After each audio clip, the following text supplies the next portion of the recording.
Boycott Everyday Feminism. Hey, it's Prince of Queens, and if you are new to my channel, I want to make it abundantly clear that I have been what some would call deep behind enemy lines in terms of feminist social justice culture for quite some time. Basically, my entire life up until this year as a gay guy who came out as gay 20 years ago and was a queer activist immediately upon coming out. I've severed a few ties, but in a lot of ways, I'm still in this culture.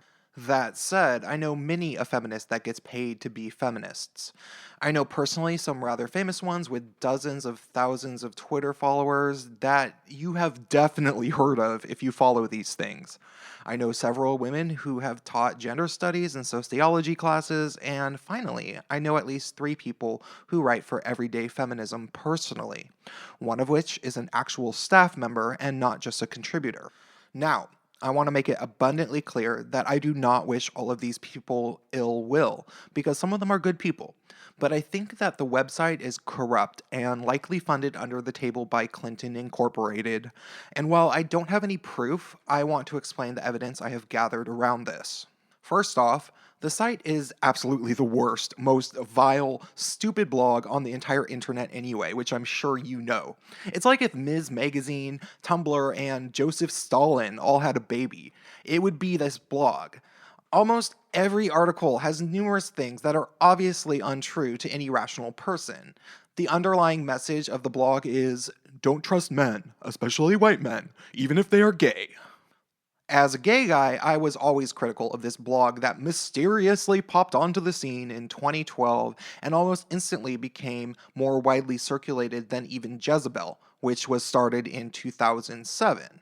Not sure how that would happen unless they had a lot of help from somebody with money and influence. Just saying. But as time went on and the primaries of this election heated up, I started to talk a lot about how I thought Sanders was a good candidate on my own Facebook timeline. Most of my friends agreed with me, including one of the people who worked at the site as a staff member. She mentioned on a comment thread of mine that she was planning on voting for Sanders herself. Obviously, that was big news to me, and I made a joke saying, "Holy shit, I'm gonna tell everybody." What did she say? "You better not. It will ruin my cred." I'm serious. And I don't think she was joking because I never saw her speak of it on her own timeline. I started to realize something was slightly wrong. Why couldn't a staff member talk about her own political beliefs even on her own Facebook timeline? It's not full-blown conspiracy evidence, but it's kind of weird. In examining the blog further, I saw that they mostly avoided talking about the election. And while they claimed to endorse no candidate, which was basically just code word for don't vote for Sanders in the primary, and almost every feminist site said that during the primaries, remember, because most fourth wave intersectional feminists were at least smart enough to realize that Sanders had a far better record with the identity politics they claimed to care so much about, but they couldn't endorse him because they're feminist sites. So the site only seemed to publish 2 types of articles about any of the candidates: negative articles about Trump and negative articles about Sanders, like the one pictured here. Here's the extra strange part that got me thinking. I looked back at their log of articles over the past few years and found a few articles about how great Hillary Clinton is. It freaked me out and I took note of it. And remember that I say that because I will get back to that later. I posted my little conspiracy theory about Everyday Feminism being a pro-Clinton site that was in her pocket on my own timeline, and was greeted with an almost immediate response from the same friend that was the Sanders supporter that is on the staff. She denied it completely, but she did not give any good reasons for me to believe that it wasn't the case. She wasn't mean about it, but she did not do a good job convincing me that it wasn't true. Truthfully, I became even more convinced based on her extremely defensive but flimsy reaction. Finally, this happened, and it solidified my belief that this site was funded hush-hush to put Clinton in office. And it had been from the get-go 4 years ago, because we all know that the Democratic Party was doing everything they could to put her in office starting as soon as Obama was reelected. You see, they published this comic panel in an anti-Trump comic strip about white America being responsible for the rise of Trump. Overall, I couldn't care less about the strip, but this was published when the primary was still going on and it was really close between Clinton and Sanders. As you can see, they portray a Sanders rally as if it was full of a bunch of screaming racists, which obviously was far from the truth. If anything, it is much more likely that Clinton supporters might be racist, but I am fairly certain nobody at even a Trump rally yelled things like they claim Sanders supporters did right here. One of the captions is, "Get off the stage, monkeys," which means it was referring clearly to the Seattle rally that Sanders was at, because that was the only time Black Lives Matter protested on stage at a Sanders rally.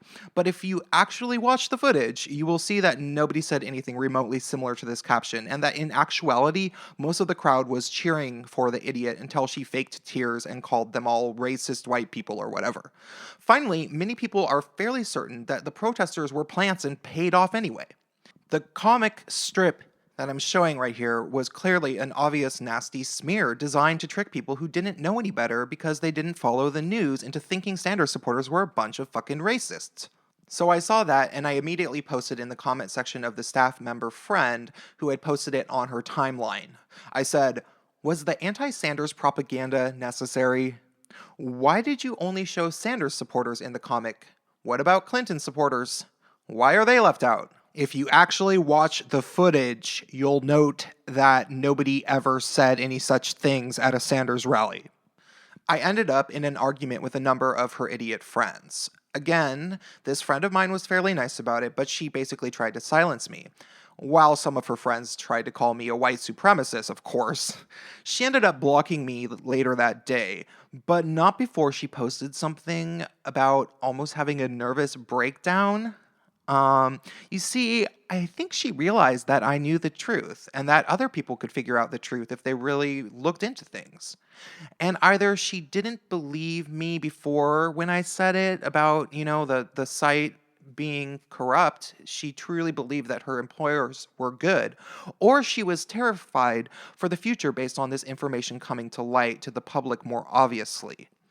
I went on the main Everyday Feminism site on Facebook and made a bit of a fuss, but they blocked me from posting there. Finally, a month or two later, I looked for the old pro-Clinton articles that I remember being up on Everyday Feminism, but I couldn't find them. Now, there is a small chance that I got confused about them existing, that somehow I only searched for pro-Clinton articles on Jezebel or something, because when I first came up with this theory, I thought that maybe both Everyday Feminism and Jezebel were Clinton propaganda sites. But truthfully, that is almost minuscule in possibility because I am not a fucking idiot that would have been so careless, clearly, and have some, false memory in my head. I think what they did was unpublish those articles so sleuths like myself couldn't put two and two together. So if you are good at finding archived articles, please do a search and see if you can come up with some place that has archived these pro-Clinton everyday feminism articles, because I know a lot of people archive from that site because people want to look at the cancer without getting them clicks. My opinion is this: despite some nice people being involved with the site, I want it gone because it is anti-male, anti-gay male, divisive, full of misinformation, propagandistic, racist, and it fucked with the candidate that I liked. I know that people I know might be out of the job if that happens, and I don't necessarily want Trump to win, but I think that might be inevitable anyway, no matter what I do or say. Regardless, this site should go because it puts bad ideas into people's heads, and the sooner it fails, the better. And so the people I know working for them can get on with their lives while working somewhere positive. I cannot support a crooked site's existence. And since I have this platform on YouTube, I can no longer, in good conscience, not say something about it. If Trump gets elected and that makes you cry, don't blame me. If anything, blame this fucking site because Sanders would have easily beaten Trump, and then go fuck yourself. Alright, Internet, get to work. And if something bad happens to me, be paranoid. If anybody is threatened by this message and wants to try to figure out who I am exactly so I can be doxxed and harassed, I want to make it abundantly clear that if that happens, I will release the name of the person I know at Everyday Feminism from which I gathered this intel, and people will do whatever they want with that information. But I don't want to do any of that. I'm just a conspiracy theorist who is probably crazy and full of shit. But I think people should investigate into this site for themselves, and if anything, boycott it. Send me a private message so I can tell you my real identity and you can testify that I did not commit suicide if something bad happens to me. Leave me a comment, and good night.